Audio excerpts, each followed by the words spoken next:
Isang malungkot na balita ang lumabas kamakailan. Isang Pilipinong engineer na si Philip Santiago, 45 anyos, ay pumanaw habang umakyat sa Mount Everest. Ayon sa ulat ng Associated Press, si Santiago ay namatay noong May 14, 2025 sa Camp 4, ang huling kampo bago ang pag-akyat sa tuktok ng bundok. Kasama siya sa ekspedisyong inorganisa ng Nepal-based Snowy Horizon Trek and Expedition. Inilarawan ni Santiago ang kanyang pag-akyat bilang climb of a lifetime at layunin niyang maging ika-6 na Pilipino na makarating sa tuktok habang isinusulong ang advokasya para sa malinis na tubig at laban sa cancer sa mga bata. Si Philip Santiago ay pinsan ng kapuso broadcast journalist na si Emil Sumangil. Ayon sa Department of Tourism ng Nepal, ito ang unang naitalang pagkamatay ng isang dayuhang climber sa Mount Everest para sa kasalukuyang climbing season.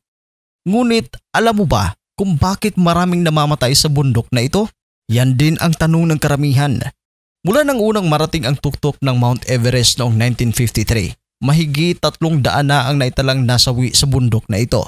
Tinatawag itong death zone dahil ang hangin dito ay sobrang manipis, kulang sa oxygen para suportahan ang buhay ng tao ng matagal. Kung ikukumpara ang pinakamataas na bundok dito sa Pilipinas, ang Mount Apo, at ang Mount Everest sa Nepal, malaki ang pagkaiba. Ang Mount Apo ay may taas lamang na 2,954 meters o 9,692 feet above sea level, habang ang Mount Everest naman sa Nepal ay may taas na 8,848.86 meters o 29,031.7 feet above sea level. Ibig sabihin, ang Mount Everest ay halos 3 beses na mas mataas kaysa sa Mount Apo. Ito ang dahilan kaya mayroong kakulangan ng oxygen sa taas nito. Kahit ang mga sanay na climber ay pwedeng makaranas ng high altitude pulmonary edema o pag-ipon ng tubig sa baga, high altitude cerebral edema, pamamaga ng utak, maaari ding makaranas ng delirium, panlalabo ng isip at pagkawala ng malay. At bago ninyo marating ang Camp 4 ng Mount Everest, ilang linggong akyat at acclimatization ang dinaanan ng mga climbers. Sa Camp 4,